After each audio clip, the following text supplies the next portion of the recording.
오늘부터 공동체가 함께 성경 읽기의 여정을 시작합니다. 매일 주어지는 본문의 간단한 요약과 그리고 그 중에 묵상 내었던 부분들을 이제부터 한번 나눠가는 하루하루의 여정이 될 것 같습니다. 오늘 우리가 함께 읽게 될 본문은 1장과 2장, 시편 1편이 될 텐데요. 1장, 2장은 한마디로 창조라는 주제로 묶어서 이야기할 수 있는 내용들을 담아내고 있습니다. 1장 1절을 보시는 것처럼 하나님의 말씀의 시작은 이렇습니다. 태초에 하나님이 천지를 창조하시니라. 시간이 하나님의 창조와 함께 시작되었고, 그리고 천지 곧 모든 만물들이 존재하게 되었음을 말하고 있습니다. 그 존재의 근원이 어떤 우연의 결과, 진화의 산물이 아니라 하나님의 작품이다라고 성경은 선언하고 있는 것이죠. 하나님이 세상을 지으셨다라는 선언을 하고 있지 하나님이 세상을 지으신 과정을 설명하고 있지 않다는 것을 보셔야 됩니다.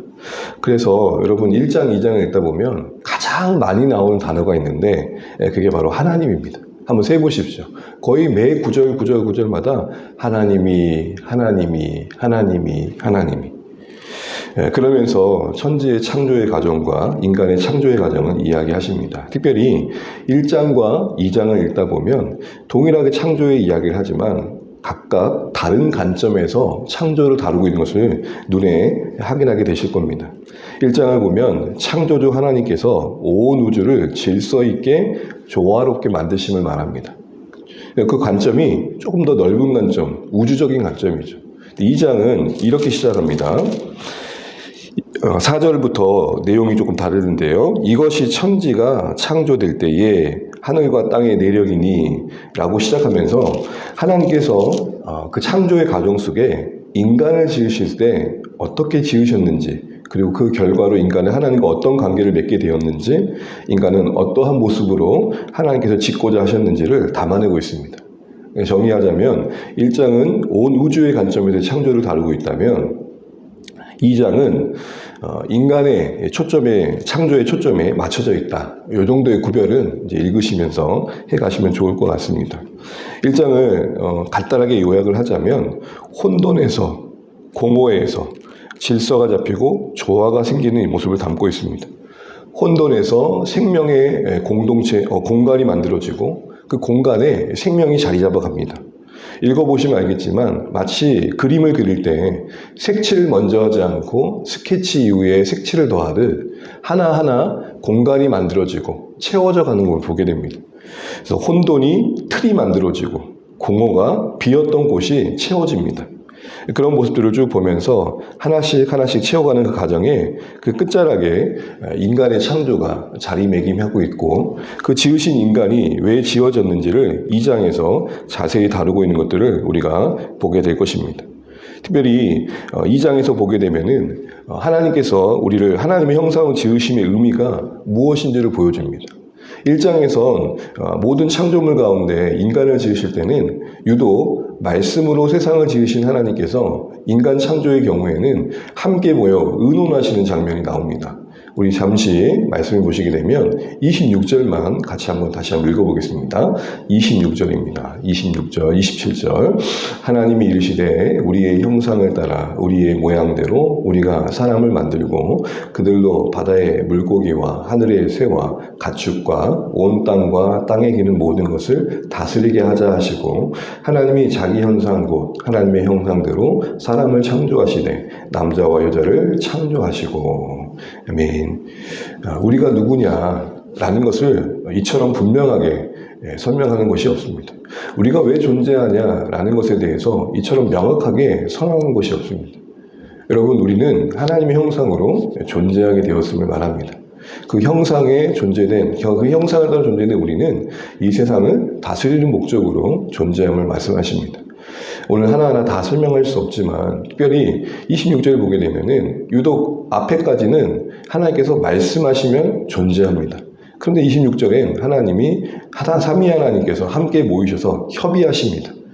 그만큼 인간 창조에 대해서는 심혈을 기울이고 계시는 하나님의 모습이 여기에 표현되어 있습니다.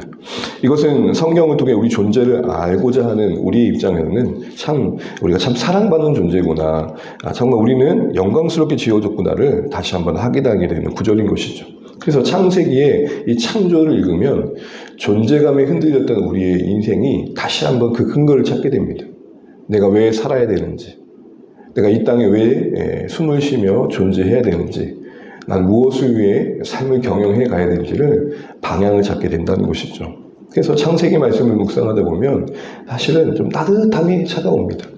냉혹한 경쟁의 현실 속에, 정글 같은 이 밀림의 현실 속에 내가 누군가를 밟고 딛고 일어서지 않고서는 내가 살아낼 수도 없는 이 치열함 속에서 그 치열함의 경쟁이 뒤처지고 나면 나는 무엇인가? 나는 초라함에 휩싸일 수밖에 없는 우리인데, 창조의 말씀을 보다 보면 나는 그 누구보다 나았기에 괜찮은 존재가 아니라 하나님이 지으셨기에 살 이유가 있는 존재라는 사실 때문에 감사가 되는 것이죠. 그래서 여러분, 이 창세기 말씀을 읽다 보면 분명히 하나님이 온 세상에 지으신 분으로 주권자임을 선언하면서 얼마나 이 하나님이 이 세상을 따뜻하게 보듬고 있는지를 우리에게 보여주십니다. 그러니까 사랑이 담겨 있다는 것이죠. 그래서 저는 오늘 특별히 이 1장과 2장의 창조의 내용 속에서 3절의 말씀이, 2절의 말씀이 조금 와닿았습니다.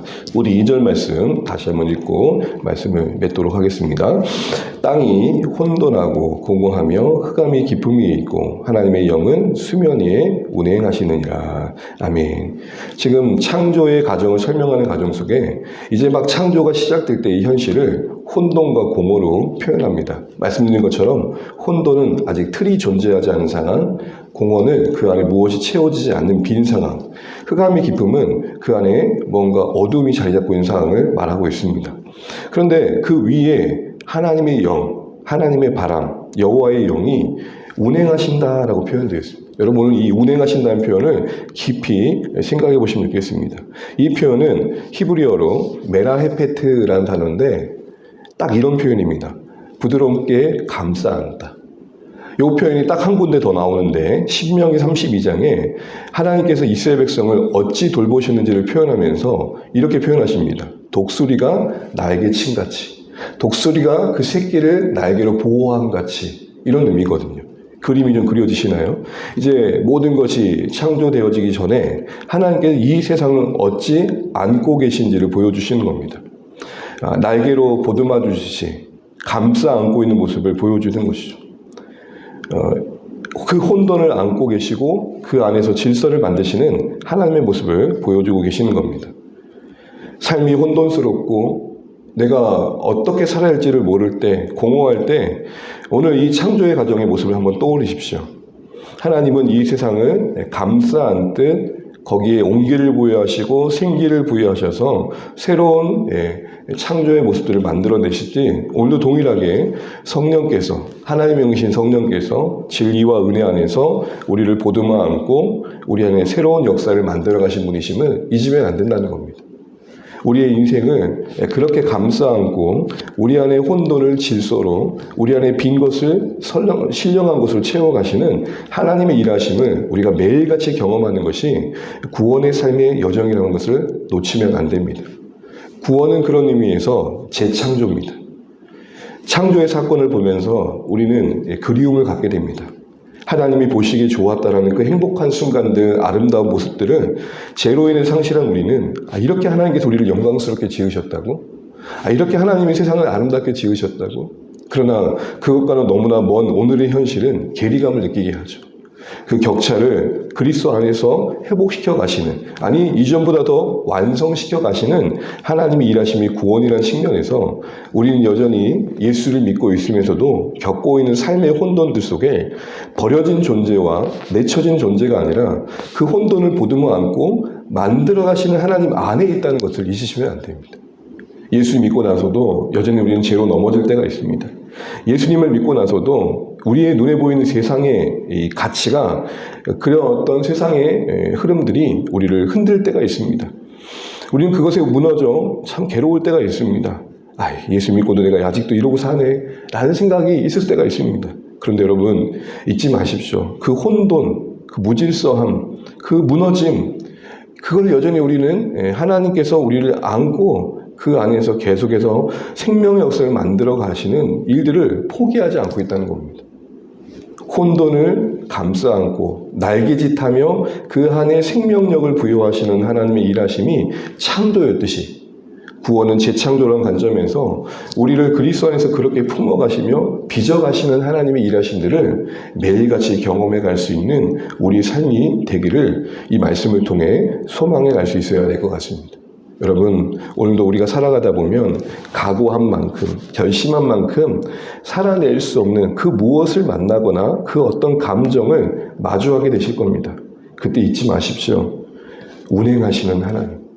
그 어두운 깊은 곳을 운행하시며 그 안에 생명력을 부여하셔서 빛을 지으시고 하늘을 만드시고 땅을 만드시며 그곳을 채워가시는 하나님의 일하심은 여전히 예수 안에서 말씀 안에서 우리에게 약속되어져 있는 일들입니다.